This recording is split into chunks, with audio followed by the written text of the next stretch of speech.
የሐዋርያው የጳውሎስ መልእክት ወደ ተሰሎንቄ ሰዎች አንደኛ ምዕራፍ 1 ከጳውሎስ ከሲላስና ከጢሞቴዎስ እግዚአብሔር አብና የጌታ ኢየሱስ ክርስቶስ ለሆኑት ለተሰሎንቄ ሰዎች ቤተ ክርስቲያን ከእግዚአብሔር ከአባታችን ከጌታም ከኢየሱስ ክርስቶስ ጸጋና ሰላም ለእናንተ ይሁን። በጸሎታችን እያስታወስናችሁ ሁልጊዜ እግዚአብሔርን ስለ ሁላችሁ እናመሰግናለን።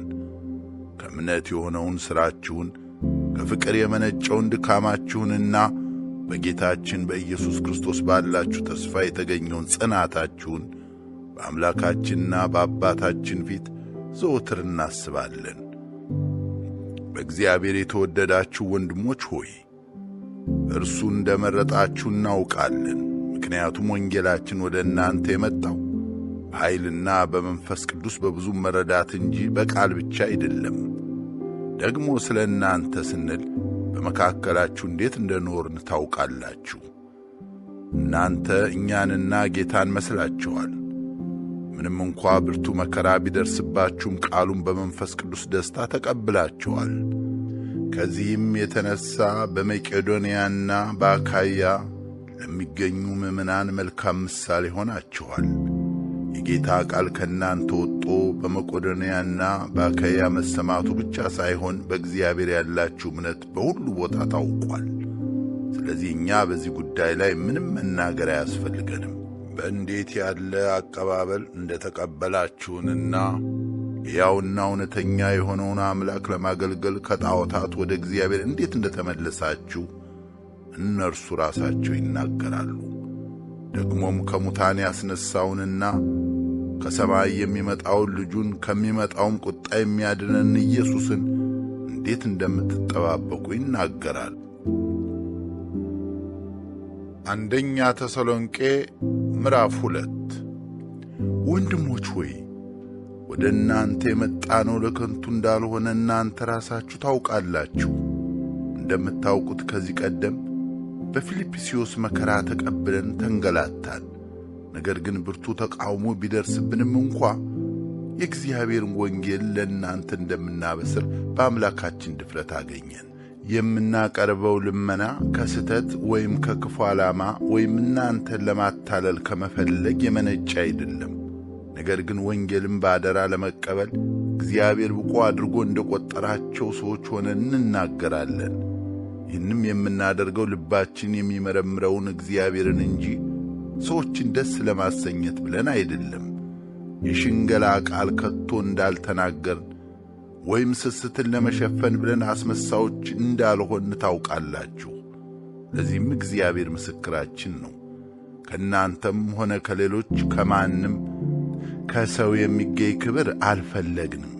የክርስቶስ ሐዋርያት እንደ መሆናችን መጠን ሸክም በሆንባችሁ ነበር። ነገር ግን እናት ልጇን እንደምትንከባከብ እኛም በመካከላችሁ በየዋህነት ተመላለስን። የእግዚአብሔርን ወንጌል ብቻ ሳይሆን ሕይወታችንን ጭምር ልናካፍላችሁ ደስ እስከሚለን ድረስ ወደድናችሁ። ምክንያቱም እናንተ በእኛ ዘንድ ተወዳጆች ነበራችሁ። ወንድሞች ሆይ ጥረታችንና ድካማችን ታስታውሳላችሁ። በማንም ላይ ሸክም እንዳንሆን ሌሊትና ቀን እየሠራን ወንጌል ሰበክንላችሁ። በእናንተ በምታምኑት መካከል ሳለን እንዴት በቅድስና በጽድቅ እንዲሁም ያለ ነቀፋ ሆነን እንደኖርን እናንተም እግዚአብሔርም ምስክሮች ናችሁ። አባት ለገዛ ልጆቹ እንደሚሆን እኛም ለእያንዳንዳችሁ የቱን ያህል እንደሆን ታውቃላችሁና ወደ መንግሥቱና ወደ ክብሩ ለጠራችሁ ለእግዚአብሔር እንደሚገባ ትኖሩ ዘንድ አበረታታናችሁ፣ አጽናናናችሁ፣ አጥብቀንም ለመናችሁ። ከእኛ የሰማችሁትን የእግዚአብሔርን ቃል በተቀበላችሁ ጊዜ በእናንተ በምታምኑት ዘንድ በርግጥ እንደሚሠራ እንደ እግዚአብሔር ቃል እንጂ እንደ ሰው ቃል አድርጋችሁ ስላልተቀበላችሁት እግዚአብሔርን ያለማቋረጥ እናመሰግናለን። ወንድሞች ሆይ በክርስቶስ ኢየሱስ ያሉትን በይሁዳ የሚገኙትን የእግዚአብሔርን አብያተ ክርስቲያናት መስላችኋል። እነዚያ ከአይሁድ መከራ እንደ ተቀበሉ እናንተም ከገዛ ወገኖቻችሁ መከራን ተቀብላችኋል። እነርሱ ጌታ ኢየሱስና ነቢያትን ገደሉ፣ እኛንም አሳደዱ። እግዚአብሔርም ደስ አላሰኙትም፣ የሰውም ሁሉ ጸር ሆኑ። ይኸውም ይድኑ ዘንድ ለአሕዛብ እንዳንናገር ለመከልከል ነው። በዚህ ሁኔታ ኀጢአታቸውን ሁልጊዜ በራሳቸው ላይ እስከ መጨረሻው እያከማቹ ይሄዳሉ። ቁጣውም በእነርሱ ላይ ያለ ልክ መጥቷል። ነገር ግን ወንድሞች ሆይ እኛ በልባችን ሳይሆን በአካል ለጥቂት ጊዜ ከእናንተ ብንለይም ለእናንተ ካለን ታላቅ ናፍቆት የተነሣ ፊታችሁን ለማየት ብርቱ ጥረት አደረግን። ወደ እናንተ ለመምጣት ፈልገን ነበር። በተለይም እኔ ጳውሎስ ብዙ ጊዜ ሞክሬ ነበር፣ ነገር ግን ሰይጣን አዘገየን። ጌታችን ኢየሱስ ሲመጣ በእርሱ ፊት ተስፋችን ወይም ደስታችን ወይም አክሊላችን ማን ነው? እናንተ አይደላችሁምን? በእርግጥ ክብራችንም ደስታችንም ናቸው። አንደኛ ተሰሎንቄ ምዕራፍ 3 ስለዚህ መታገስ ስላልቻልን ለጊዜው በአቴና ብቻችንን መቅረት መልካም መስሎ ታየን። በእምነታችሁ እንዲያጸናችሁና እንዲያበረታችሁ ወንድማችንንና በክርስቶስ ወንጌል ሥራ ከእኛ ጋር የእግዚአብሔር አገልጋይ የሆነውን ጢሞቴዎስን ልከንላችኋል። ይኸውም በዚህ ፈተና ማንም እንዳይናወጥ ነው። እኛም ለዚህ ነገር እንደ ተመደብን እናንተ ራሳችሁ ታውቃላችሁ። በእርግጥ ከእናንተ ጋር በነበርንበት ጊዜ መከራ እንደሚደርስብን በየጊዜው እንነግራችሁ ነበር። እንደምታውቁትም እንዲሁ ደግሞ ሆኗል። ስለዚህ ምንም መታገስ ባልቻልኩ ጊዜ ስለ እምነታችሁ ለማወቅ ላኩ። ይህንንም ያደረግኩት ምናልባት ፈታኙ ፈትኗችሁ ድካማችን ሁሉ ከንቱ ሆኗል ብዬ ስለፈራው ነው። አሁን ግን ጢሞቴዎስ ከእናንተ ዘንድ ወደ እኛ መጥቶ ስለ እምነታችሁና ስለ ፍቅራችሁ መልካም ዜና አሰምቶናል። ደግሞም እኛን ሁልጊዜ በመልካም እንደምታስታውሱንና እኛ እናንተን ለማየት የምንናፍቃችሁን ያህል እናንተም እኛን ለማየት እንደምትናፍቁ ነግሮናል። ስለዚህ ወንድሞች ሆይ በጭንቀታችንና በመከራችን ሁሉ በእምነታችሁ ምክንያት በእናንተ ተጽናናን። በጌታ ጸንታችሁ ስለ ቆማችሁ በርግጥ አሁን በሕይወት እንኖራለን። በእናንተ ምክንያት በአምላካችን ፊት ስላገኘነው ደስታ ሁሉ ለእግዚአብሔር ምን ያህል ምስጋና ልናቀርብ እንችላለን? እንደገና ልናያችሁና በእምነታችሁ የጎደለውን ለማሟላት ሌሊትና ቀን እጅግ ተግተን እንጸልያለን። አሁንም ራሱ አምላካችንና አባታችን ጌታችንም ኢየሱስ ክርስቶስ ወደ እናንተ እንድንመጣ መንገዳችንን ያቅናልን። እኛ ለእናንተ ፍቅር እንዳለን ሁሉ እርስ በርሳ ያላችሁን ፍቅርና ለሌሎቹም ያላችሁን ፍቅር ጌታ ያብዛላችሁ ያትረፍርፍላችሁም። ጌታችን ኢየሱስ ክርስቶስ ከቅዱሳኑ ሁሉ ጋር በሚመጣበት ጊዜ በአምላካችንና በአባታችን ፊት ነቀፋ የሌለባችሁና ቅዱሳን ሆናችሁ እንድትገኙ ልባችሁን ያጽ። አንደኛ ተሰሎንቄ ምዕራፍ 4 በቀረውስ ወንድሞች ሆይ እግዚአብሔርን ደስ ለማሰኘት እንዴት መኖር እንደሚገባችሁ አስተምረናችኋል። በእርግጥም እንደዚያው እየኖራችሁ ነው። ስለሆነም በጌታ በኢየሱስ የምንለምናችሁና የምንመክራችሁ ከዚህ በበለጠ ሁኔታ በዚሁ እንድትገፉበት ነው። በጌታ በኢየሱስ ሥልጣን ምን ዓይነት ትእዛዝ እንደሰጠናችሁ ታውቃላችሁ። የእግዚአብሔር ፈቃድ ከዝሙት ርቃችሁ እንድትቀደሱ ነው። ደግሞም እያንዳንዱ የገዛ ሰውነቱን በቅድስናና በክብር መያዝ እንዳለበት እንዲያውቅ ነው። ይህም እግዚአብሔር እንደማያውቁ አሕዛብ በፍትወተ ሥጋ ምኞት አይሁን። በዚህም ነገር ማንም ተላልፎ ወንድሙን አያታል። ምክንያቱም ከዚህ በፊት እንደነገርናችሁና እንዳስጠነቀቅናችሁ ጌታ እንደነዚህ ያለውን ኀጢአት ሁሉ የሚፈጽሙትን ይበቀላል። እግዚአብሔር በቅድስና እንድንመላለስ እንጂ ለርኩሰት አልጠራንምና። እንግዲህ ይህን ምክር ንቆ የማይቀበል የናቀው ቅዱስ መንፈሱን የሰጣችሁን እግዚአብሔርን እንጂ ሰውን አይደለም። ስለ ወንድማማች መዋደድ ማንም እንዲጽፍላችሁ አያስፈልግም። ምክንያቱም እርስ በርሳችሁ እንድትዋደዱ እናንተ ራሳችሁ ከእግዚአብሔር ተምራችኋልና። በመላይቱ መቄዶንያ የሚገኙትን ወንድሞች ሁሉ እንደምትወዷቸው የታወቀ ነው። ነገር ግን ወንድሞች ሆይ ከዚህ በበለጠ እንድትገፉበት እንመክራችኋለን። ከዚህ በፊት እንዳዘዝናችሁ በገዛ እጃችሁ ስሩ፣ በጸጥታ ኑሩ፣ በራሳችሁ ጉዳይ ላይ ብቻ አተኩሩ።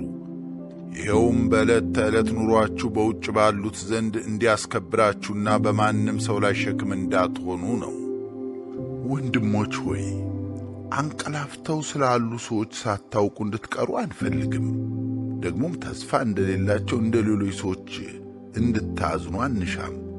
ኢየሱስ እንደሞተና እንደተነሳ ካመን በኢየሱስ ሆኖ ያንቀላፉትን እግዚአብሔር ከእርሱ ጋር እንደዚሁ ያመጣቸዋል። በጌታ ቃል የምንላችሁ ይህን ነው። እኛ በሕይወት ያለንና ጌታ እስኪመጣ ድረስ የምንቀር ያንቀላፉትን አንቀድምም።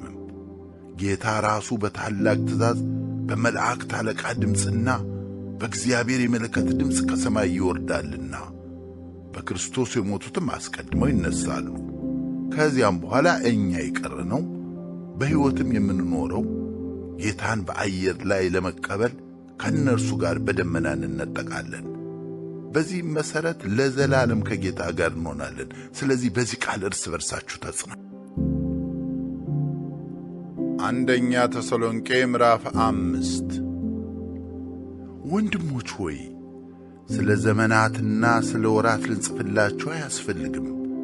ምክንያቱም ሌባ በሌሊት እንደሚመጣ የጌታም ቀን እንዲሁ እንደሚመጣ እናንተ ራሳችሁ በሚገባ ታውቃላችሁ። ሰዎች ሰላምና ደህንነት ነው ሲሉ ምጥ ርጉዝ ሴት እንደሚይዛት እንዲሁ ጥፋት በድንገት ይመጣባቸዋል፣ ከቶም አያመልጡም።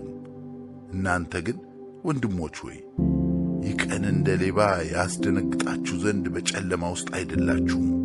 ሁላችሁም የብርሃን ልጆች የቀንም ልጆች ናችሁና። እኛ ከሌሊት ወይም ከጨለማ ወገን አይደለንም። እንግዲህ እንንቃ፣ ራሳችንም እንግዛ እንጂ እንደሚያንቀላፉት እንደ ሌሎች አንሁን። የሚያንቀላፉ በሌሊት ያንቀላፋሉ፣ የሚሰክሩም በሌሊት ይሰክራሉና። እኛ ግን የቀን ሰዎች ስለሆን እምነትንና ፍቅርን እንደ ጥሩር ለብሰን የመዳንን ተስፋ እንደ ራስ ቁር ደፍተን ራሳችን በመግዛት እንኑር። እግዚአብሔር ድነትን በጌታችን በኢየሱስ ክርስቶስ አማካይነት እንድናገኝ ነው እንጂ ለቁጣ ወስኖ አላስቀመጠንምና። ብንነቃም ሆነ ብናንቀላፋ ከእርሱ ጋር በሕይወት እንድንኖር እርሱ ስለኛ ሞተ። ስለዚህ በእርግጥ አሁን እንደምታደርጉት ሁሉ እርስ በርሳችሁ ተጽናኑ፣ አንዱም ሌላውን ያንጽ። እንግዲህ ወንድሞች ሆይ በእናንተ መካከል በትጋት የሚሰሩትን በጌታም የበላዮቻችሁና መካሪዎቻችሁ የሆኑትን እንድታከብሯቸው እንለምናችኋለን። ስለ ሥራቸውም በፍቅር እጅግ አክብሯቸው። እርስ በርሳችሁም በሰላም ኑሩ። ወንድሞች ሆይ ይህንን መክራችኋለን። ሥራ ፈቶችን ገሥጿቸው፣ ፈሪዎችን አደፋፍሯቸው፣ ደካሞችን እርዷቸው፣ ሰውን ሁሉ ታገሱ። ማንም በክፉ ፈንታ ክፉ እንዳይመልስ ተጠንቀቁ። ነገር ግን እርስ በርሳችሁም ሆነ ለሌሎች ሰዎች ሁልጊዜ መልካም የሆነውን ነገር ለማድረግ ተጣጣሩ። ሁልጊዜ ደስ ይበላችሁ፣ ሳታቋርጡ ጸልዩ፣ በማናቸውም ሁኔታ አመስግኑ። የእግዚአብሔር ፈቃድ በክርስቶስ ኢየሱስ ለእናንተ ይህ ነውና። የመንፈስን እሳት አታዳፍኑ፣ ትንቢትን አትናቁ፣ ሁሉን ነገር ፈትኑ፣ መልካም የሆነውን ያዙ፣ ከማናቸውም አይነት ክፉ ነገር ራቁ። የሰላም አምላክ ራሱ ሁለንተናችሁን ይቀድስ። መንፈሳችሁ፣ ነፍሳችሁና ሥጋችሁ ጌታችን ኢየሱስ ክርስቶስ በሚመጣበት ጊዜ ያለ ነቀፋ ይጠበቁ። የጠራችሁ የታመነ ነው፣ እርሱም ያደርገዋል። ወንድሞች ሆይ ስለ እኛ ደግሞ ጸልዩ። ወንድሞችን ሁሉ በተቀደሰ አሰሳም ሰላም በሏቸው። ይህ መልእክት ለወንድሞች ሁሉ እንዲነበብ በጌታ አደራ እላችኋለሁ። የጌታችን የኢየሱስ ክርስቶስ ጸጋ ከእናንተ ጋር ይሁን።